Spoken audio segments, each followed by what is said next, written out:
এক ছোট শহরে বাস করত কুকুরবাবু, একজন পরিশ্রমী কুকুর। সে সকালে মাঠে কাজ করত, রাতে বাজারে ঝাড়ু দিত। তার স্ত্রী রুবি আর ছোট মেয়ে লিলি তিনজনেই ছোট একটা ভাঙা ঘরে থাকত। রাতের খাবার কখনো থাকত, কখনো থাকত না। তবুও লিলি হাসত আর বলতো, বাবা, একদিন আমরা বড় বাড়িতে থাকব, তাই না? কুকুরবাবু হেসে বলতো, হ্যাঁ মা, পরিশ্রম করলে সব সম্ভব। ঝড়ে তাদের ঘর ভেঙে যায়, সব হারিয়ে কুকুরবাবু শহরে যায় কাজ খুঁজতে। কেউ কুকুর দেখে কাজ দেয় না, তবু সে হাল ছাড়ে না।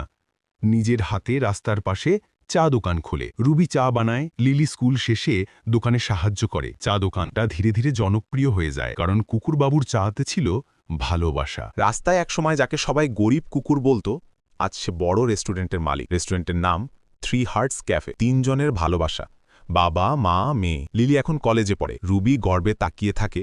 তাদের পুরনো কুড়েঘরের সামনে এখন দাঁড়িয়ে বিশাল ভবন। রাতে রেস্টুরেন্টের ছাদে কুকুরবাবু আকাশের দিকে তাকিয়ে বলে, গরিব কেউ জন্মায় না, গরিব থাকা মানে শুধু হাল ছেড়ে দেওয়া। আকাশে পূর্ণিমা, রুবি আর লিলি তার পাশে, তাদের চোখে গর্ব, ভালোবাসা আর সুখের জল।